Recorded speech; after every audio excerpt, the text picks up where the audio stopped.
What's up, guys? It's been a while since I recorded my last video, um, but I really think I'm gonna start posting more consistently because lately the lessons that I've been learning have really made life easier. Not only life in general, normal life, but also the progress and process of achieving more. Now, today's video is actually sparked up by one of the latest seminars I went to. It was an RSD seminar. I'll link what RSD is and potentially provide an explanation in the bio. But there were a bunch of speakers, a lot of millionaires, a lot of very smart achievers. And I'm not gonna go tell you all of the suggestions or all of the lessons that I learned that day or that weekend, because that would be too much and kind of redundant. What I'm gonna tell you is the one thing that really changed my life. So the one lesson that really made me put everything into perspective and made things easier, right? For the past 4 days, I don't think life has ever been as easy. For the past 4 days, I felt good, centered. Problems weren't stressing me out. They were just information and material that I felt challenged by. So, what is the lesson? The lesson is that you don't believe what you see what you believe. So what does that mean? Believing what you see is the expectations that reality is objective and you're objective about choices, and you go out there and you try to figure out what is true based on what it is that you're seeing around you. The reality of the fact, though, is that you actually see what you believe. So what do I mean by that? If you think something, you're reinforcing that thought, whether it's a limiting belief or a bad thing. Like, I think I suck at math. I think I'm bad at dancing. I think people don't like me. All of these beliefs are limiting beliefs that you when you're living your general life, you go out there and you're reinforcing. You're not open to the opportunity that maybe you're wrong, and maybe you don't suck at dancing, maybe you're great at dancing, or maybe people don't hate you, maybe they love you, they like you, they try to like you, but you don't let them because you're so reinforcing the fact that they don't like you, that you go out there and throughout your general life, you're just reinforcing limiting beliefs based on the fact that you believe in it already, or your subconscious believes in it already, and there's nothing you can do to change that. So, understanding that you actually you see what you believe makes you made me start questioning whether my internal self-talk and the whispers that were going on in the back of my mind were actually reinforcing good things or bad things.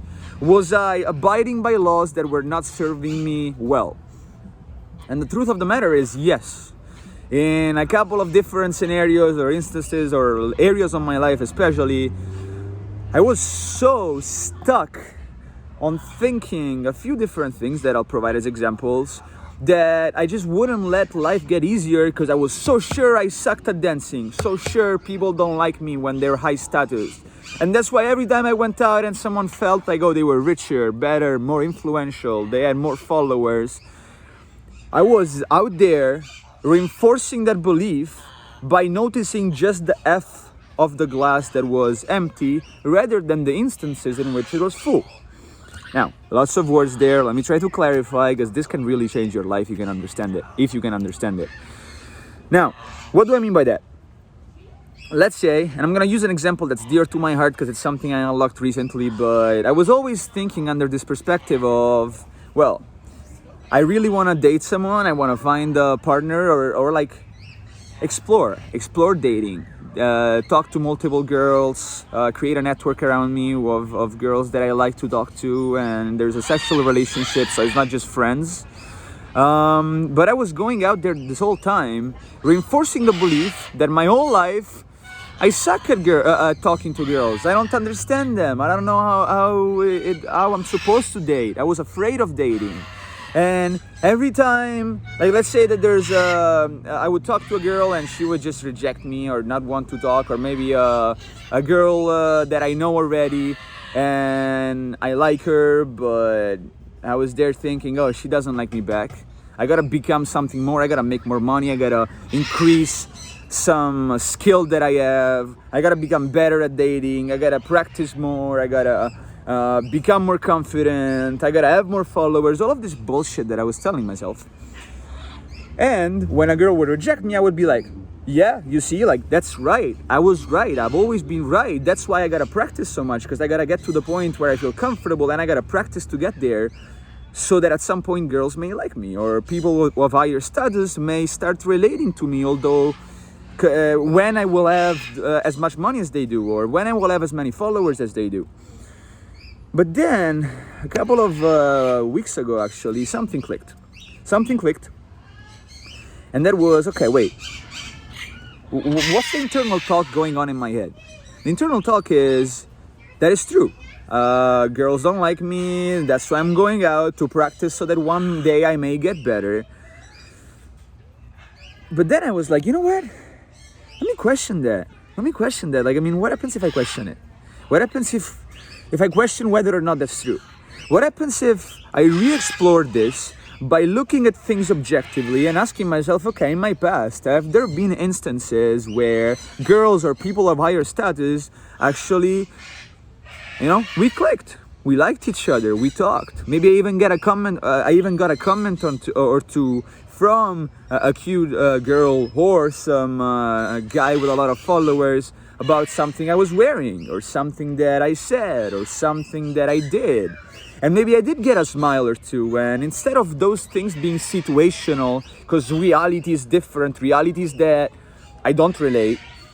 Situational is a couple of times it has happened that these people were different from the general population, and they did like me or smile back or relate to me, or we talked deeply about something cool. What if those were the general instance? What if those were the reality and the other side is situational?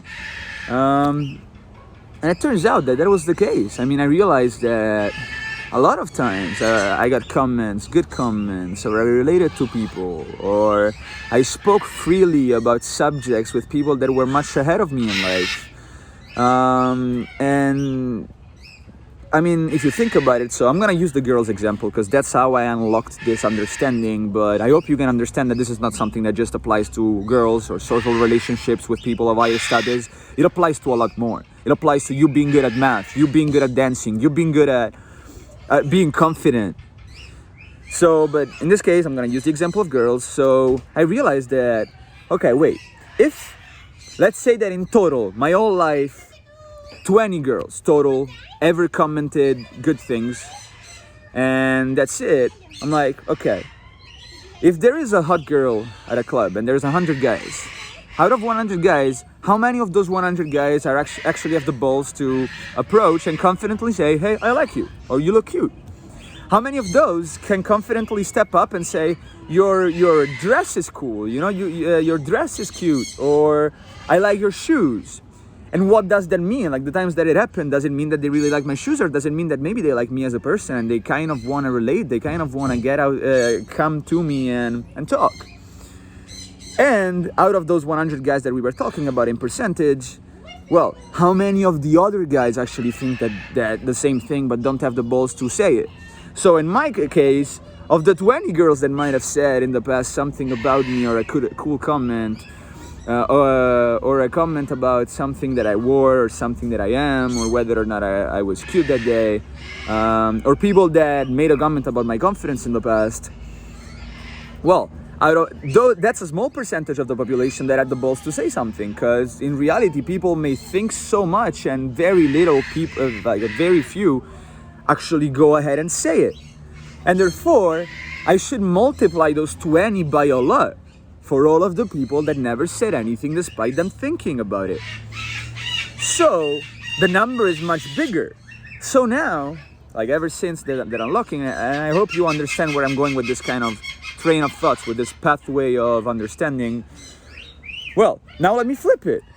If 20 people ever made a comment, 20 girls ever told me I'm cute, and if we multiply that by like 5, 10, for the amount that thought it but never said it, dude, I got a lot more general understanding, a lot more general reinforcement on a useful way of thinking than I expected.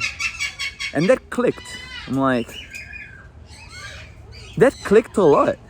That clicked so much that like when I went out, and this applies to the girls or people in general, that I used to think, oh, they don't like me, I gotta prove myself for people to know that there is something within me that they should want to network with. I went out, and with this new understanding, I started assuming that everyone likes me, that everyone wants to connect with me, that everyone wants to relate to me. And I was sure, based on the train of thoughts that I explained. And with that sureness, with that certainty in mind, I went out, and without doing anything, I started noticing all of the times where someone looks my way, or someone looks and smiles, or someone in the elevator looks like they would want to say something, but they don't. And I'm like, fuck, have I been blind to this entire time? Have I been blind to all of the people that were reinforcing something good? A proof that I'm actually a pretty fucking confident guy, and I look good enough to get in a relationship whenever I want to. And yeah, the truth of the matter is, yes, that is very true. And then what happened at the event, which happened last weekend, was that I just reinforced it. Because now, when I understood it a couple of weeks ago regarding girls, then when I went to this event, at the beginning of the event, I was in this, at the beginning of the seminar, I was in this mind frame of, okay, I'm gonna go there and I gotta network, because it's gonna take a bit, it's gonna be hard.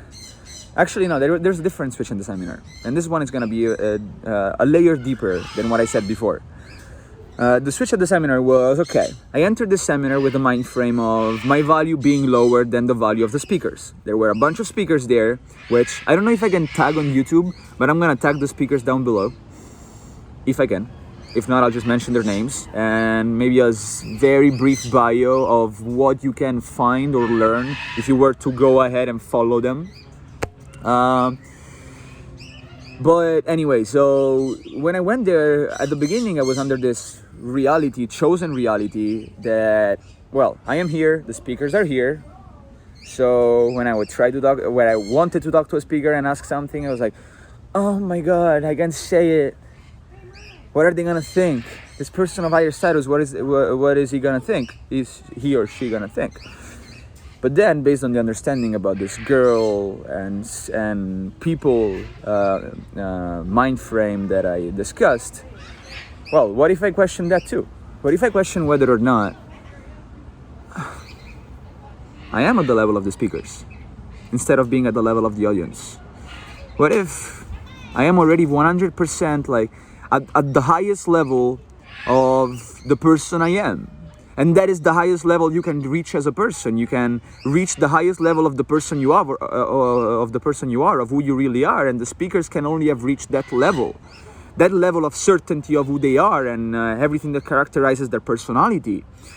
And therefore, if that's status, and they have a high status because of that, well, I have a high status about that too. Because I am 100% of who I can be. I am 100% of who I am.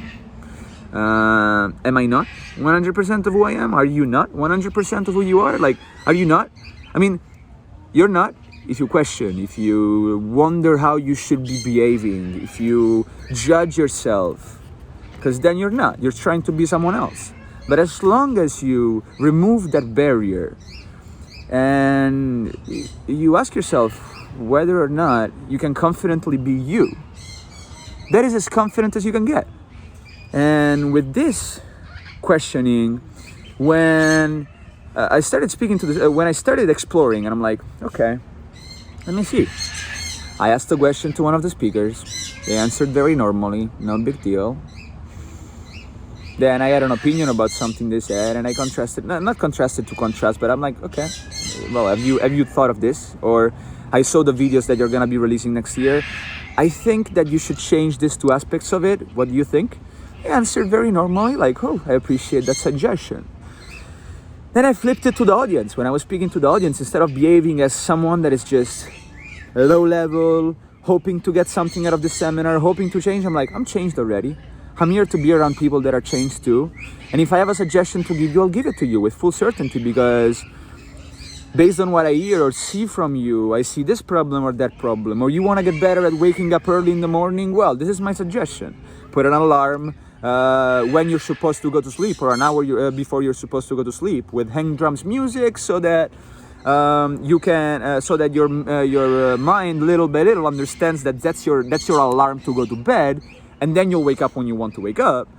And at the beginning, people were like, as I put confidence in my word without questioning whether or not what I was saying is useful, or whether or not I can say what I'm saying, whether or not I am allowed to teach, considering that I'm an audience member and not a speaker.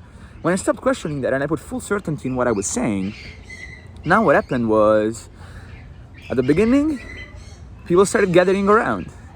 And then as they were gathering around and I was challenging this limiting assumption, I started taking the foot off the brake. And I'm like, so releasing more certainty, taking the foot off the brake. Certainty is not something you get or you earn, it's something you release. Because the barriers around you of what you think you should be doing, and all of those times where your parents told you to shut up at the library, or to not scream, or to not be this or not be that, you created a barrier around your certainty, and certainty, you release it, but you have it within you. And I felt it. When I was speaking to people, now I'm like, okay, I'm getting some validation. People are gathering around when I'm talking about what I'm talking. Remove a little bit of break. Let's see what happens. Now, even more certainty released. And when I was saying something to the audience, now not only were they gathering around, a couple of people started taking notes. Take more foot off the brake. And now, even more people were taking notes when I was saying something. And then, take the foot off the brake even more. I was talking to the speakers as if I was one of them. As if I respected the fact that I had so much to learn from them and their experience. But I also have something to teach. And that's where everything just unlocked. And since then, I've felt awfully at ease, and kind of disappointed that I didn't realize this a little bit earlier, since I've been ready already for a lot longer than I expected. I was always looking to get ready, looking to learn the next information. I was away from it. It's like I was looking for the thing that was gonna change me to who I wanted to become. And I was looking elsewhere, and then I stared at my hand and I'm like, oh fuck, I've had the remote in my hand this whole time. That's why I couldn't find it under the couch and behind the screen and in someone else's pocket, because I was holding it. I have been ready for a while. I'm ready already. So what I challenge you to do after this video, if you got to this part, which by the way, fucking congratulations. I think this can seriously change your life if you understand it. And I hope to have explained it well enough for you to understand it. But what I challenge you to do is question all of those beliefs that are not comfortable to you. If you would want to dance, to know how to dance, but you tell yourself, I suck at dancing, that's why I don't do it, but I want to, but I suck at it, question it. Question all of those beliefs that are not serving you well. And also question the ones that are serving you well. Maybe you say, oh, I'm a pretty cool guy. No, fuck, question that too. What if you're very fucking cool? What if you're the coolest person in the room? Is there anything that could reinforce that? Any instance in your life in the past that could reinforce that? You know? So yeah, question that. And also ask yourself, like, what if I've been ready already? What if it's been a while since I've been ready? What if I've known all of the information I need to get started on a journey of getting rich? What if I have all I need? What if $1,000 or $500 or $50 in savings is enough for me to get started on investing in stocks? Or you can buy a book and invest in stocks, and learn to invest. Or what if I am ready already to be a public speaker? What if I have constantly spoken to at least a few people in the past that learned from me, and therefore I am ready to get started, and although my first speech is not going to be the most incredible speech of my life, I might have to learn, but what if I'm ready already to speak? What if I'm ready already to start making money? What if I'm ready already to be an influencer? So that's why I challenge you to question. Question whether or not you're trying to prepare by looking elsewhere instead of by looking within. And just letting go of all of the things that you think you should be doing, and just letting go of the brake that's holding you back, and releasing the confidence in who you are. Be confident about the fact that you are 100% yourself, unless you try to be someone else. So with that thought in mind, I'm gonna close this video. By the way, if you were wondering why all of this sounds around, I'm actually at a parrot sanctuary. They removed all the birds because it's nighttime, but let's see. Yeah, that's my son. I'm gonna go grab him. You know what? Let me go grab him. I'll include him in the video. You guys you'll be seeing him much more often on this YouTube channel. What's up, Yura? At some point, I'll also make a video of how important it is to have an animal. It teaches you leadership. It teaches you to do something not for yourself. You gotta take care of the animal. You gotta be responsible. You gotta be disciplined. So yeah, this is my son. I know I'll say hi to the camera. Chiki chiki chiki. Cute. And yeah, with that, that's it for this video. I hope you got something from it.